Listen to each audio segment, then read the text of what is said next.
Sannyasi's absolute self-control. A sannyasi must absolutely renounce woman. You are already involved, but that doesn't matter. A sannyasi must not look even at the picture of a woman. But this is too difficult for an ordinary man.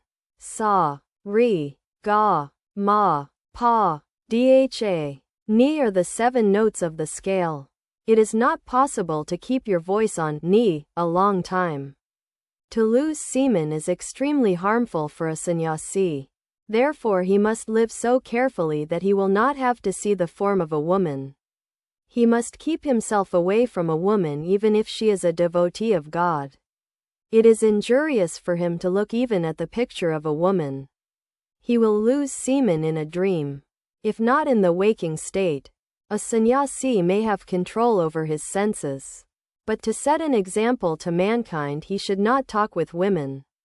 He must not talk to one very long, even if she is a devotee of God. Living as a sannyasi is like observing the Ekadasa without drinking even a drop of water. There are 2 other ways of observing the day.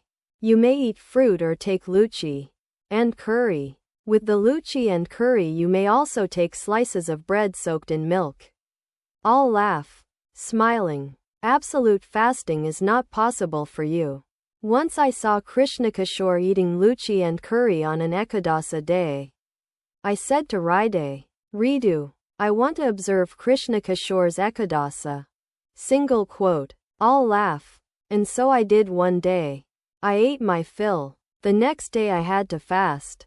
Laughter. The devotees who had gone to the Panchavati to visit the Hathayogi came back. Master, addressing them, well, what do you think of him? I dare say you have measured him with your own tape. Sri Ramakrishna saw that very few of the devotees were willing to give money to the Hathayogi. Master, you don't like a sadhu if you have to give him money. Rajendra Mitra draws a salary of 800 rupees a month. He had been to Allahabad to see the Kumbh Mela. I asked him, well, what kind of sadhus did you see at the fair? Rajendra said, I didn't find any very great sadhu there. I noticed one. It is true, but even he accepted money. I say to myself, if no one gives money to a sadhu, then how will he feed himself? There is no collection plate here. Therefore all come. And I say to myself, alas, they love their money. Let them have it. The master rested a while. A devotee sat on the end of the small couch and gently stroked his feet. The master said to him softly, that which is formless again has form. One should believe in the forms of God also.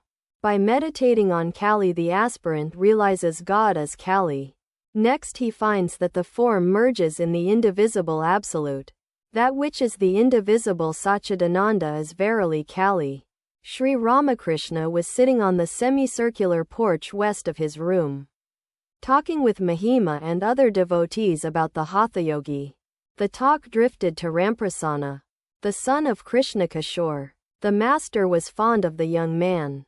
Master, Ramprasana roams about aimlessly. The other day he came here and sat in the room. But he did not speak a word. He pressed his nostrils with his fingers, practicing pranayama. I offered him something to eat, but he wouldn't take it. On another occasion I had asked him to sit by me. He squatted on the floor, placing one leg upon the other.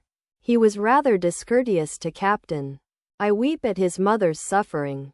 To Mahima, Ramprasana asked me to speak to you about the Hathayogi. The yogi's daily expenses are 6.5 annas. But he won't tell you about it himself. Mahima, who will listen to him even if he does?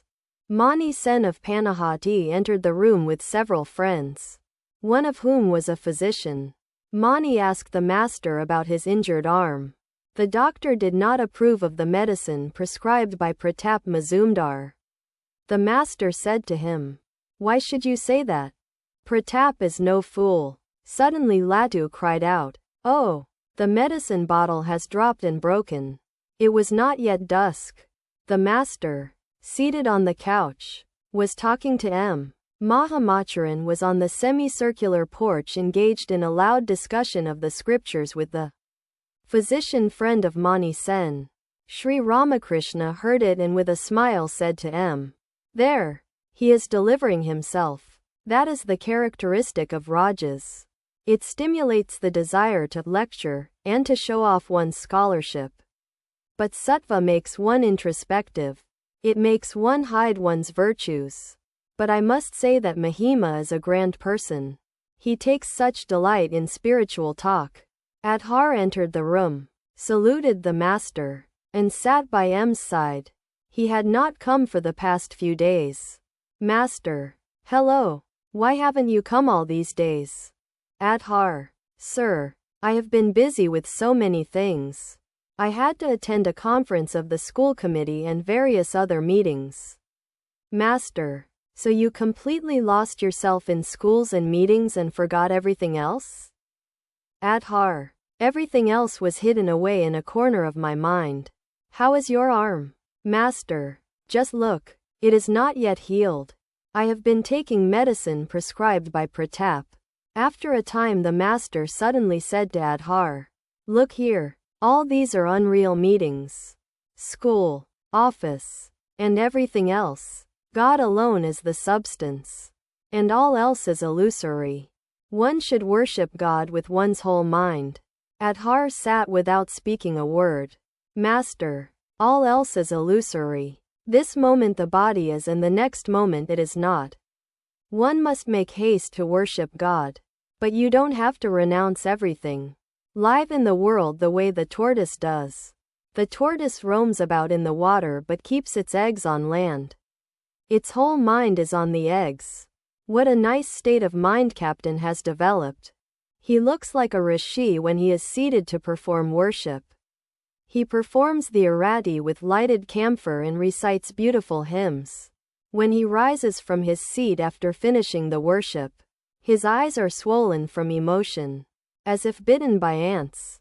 Besides, he always devotes himself to the study of the sacred books, such as the Gita and the Bhagavata. Once I used 1 or 2 English words before him, and that made him angry. He said, English-educated people are profane. After a while Adhar said humbly to the master, Sir, you haven't been to our place for a long time. The drawing room smells worldly and everything else appears to be steeped in darkness. The master was deeply touched by these words of his devotee. He suddenly stood up and blessed them, and Adhar in an ecstatic mood, touching their heads and hearts. In a voice choked with love the master said, I look upon you as Narayana himself. You are indeed my own. Mahamacharan entered the room. Master. To Mahima. What I said about aspirants practicing continence is true. Without chastity one cannot assimilate these teachings. Once a man said to Chaitanya, You give the devotees so much instruction. Why don't they make much progress? Chaitanya said, They dissipate their powers in the company of women. That is why they cannot assimilate spiritual instruction. If one keeps water in a leaky jar, the water escapes little by little through the leak.